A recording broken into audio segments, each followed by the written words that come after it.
Welcome back to the OCAD Youth Sports Report Season 2. Woo! We're happy, we're back. It's 2022. We're cueing the music, we're cheering, we're stopping.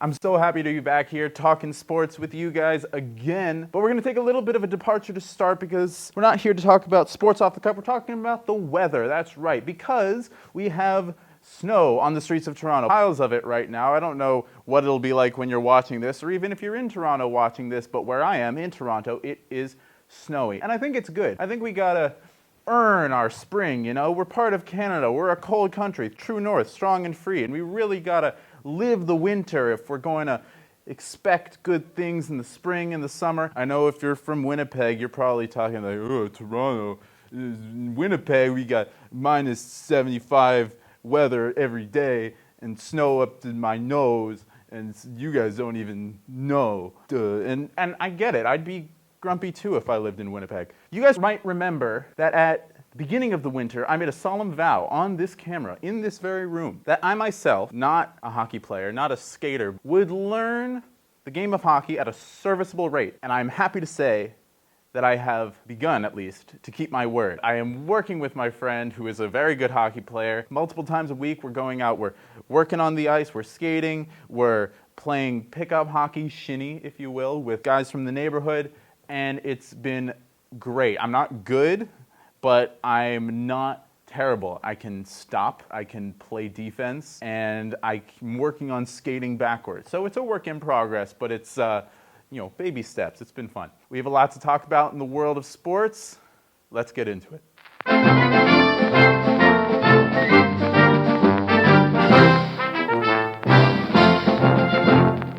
In the world of tennis, the Australian Open is currently going on, which is exciting. I'll be honest, I only really watch two things with these tennis tournaments. I watch the Canadian players, and I watch the semifinals, and then finals, of course. Right now, Canada has this nice guy, Denis Shapovalov, and he's been kicking, doing well. He's really good, young, great player. And I don't know what else is happening in this tournament because we haven't gotten to the semifinals yet.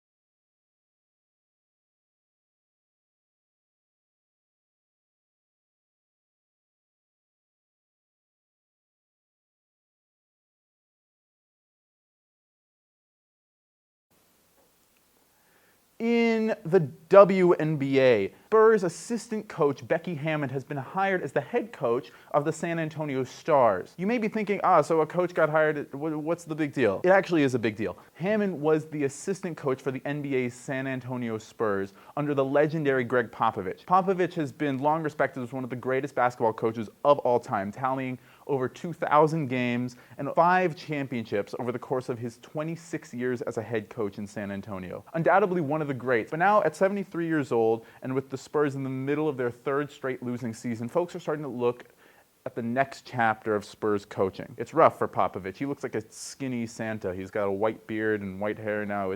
He's great, but So this move from assistant in the NBA to head coach in WNBA is widely viewed as a stepping stone to groom Becky Hammon to replace Greg Popovich upon his impending retirement. This is significant not because of the move so much, but it would make her the first full-time female head coach, not only in NBA history, but in any of the 4 American major leagues. That's baseball, basketball, football, and hockey. That is a huge deal for women in sports. Becky Hammon, so overqualified as an assistant. She's just got really good coaching chops, and I'm excited to see what she'll do when she inevitably gets the head gig in San Antonio. Now on to some college sports, and this will get political for a second. As you are all aware that Ontario has stringent COVID restrictions going on right now that prevents casual sports, at least organized. That includes pickup leagues, it includes rec leagues, it includes middle school and elementary, youth sports, but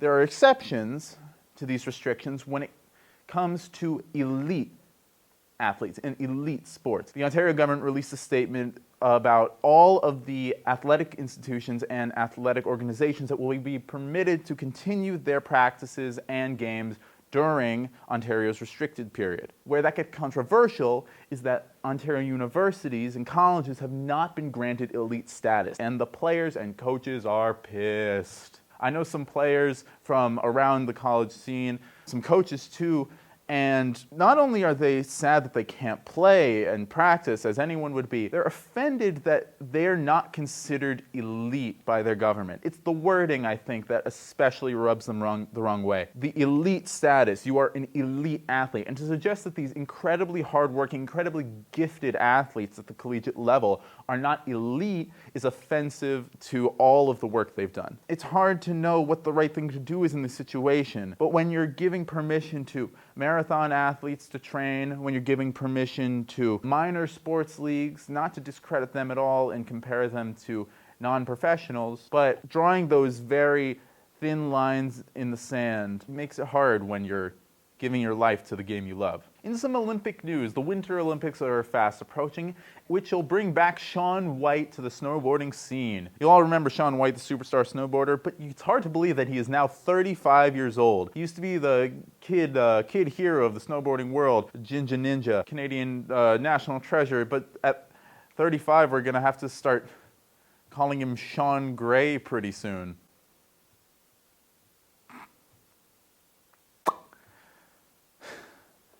Classic comedy. Now in some NBA news. It's been a while since we've last looked at the Toronto Raptors, but a lot has happened as NBA games have continued. The Raptors have been one of the only team, I think the only team, to put in a complete ban on their fans entering their in-game arenas. They play in an empty Scotiabank Arena. But a lot has happened. Fred VanVleet, our point guard and team leader, has been playing the best basketball of his life, averaging 27 points a game this past month, shooting 44% from the field and 44% from three. That is really good. And it's all been happening at the right time too. The impending All-Star vote has already started with the fans, and Fred VanVleet is on the fast track to make his first All-Star team. He's more than deserving. This is translated to wins too. The Raptors are now currently competing less for a spot in the play-in tournament from the 12 to 9 seed range, and are now competing for playoff seeding from the 9 to as high as 6th seed range. And this is good. Fred VanVleet has been incredible, doing it all.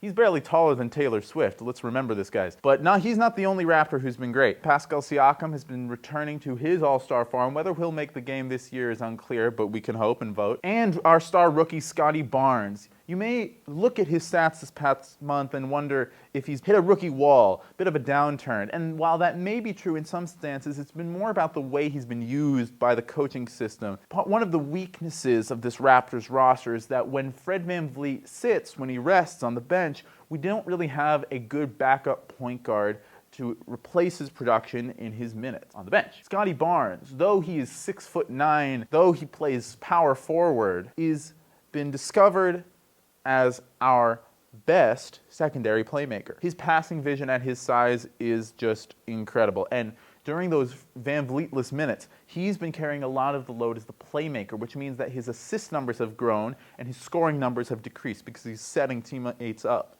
even more. Don't worry about Scotty Barnes. He's been playing great.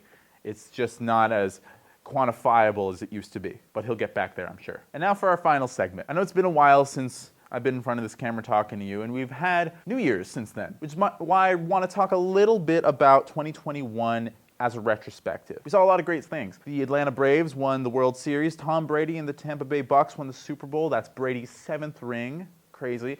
Giannis Antetokounmpo and the Milwaukee Bucks won the NBA championship. The Tampa Bay Lightning won the Stanley Cup. Lionel Messi and Argentina won the American Cup. Kristen Erickson had a heart attack on the field, which, yeesh. Tyson Fury defeated Deontay Wilder for the heavyweight title. Canelo Alvarez knocked out Caleb Plant to become the undisputed super middleweight champion of the world. MMA superstar Israel Adesanya lost his first career fight against John Blachowicz. I still don't know how to pronounce that guy's name. Daniil Medvedev defeated Novak Djokovic in the US Open. The Raptors missed the playoffs. The Leafs lost to the Habs in the first round.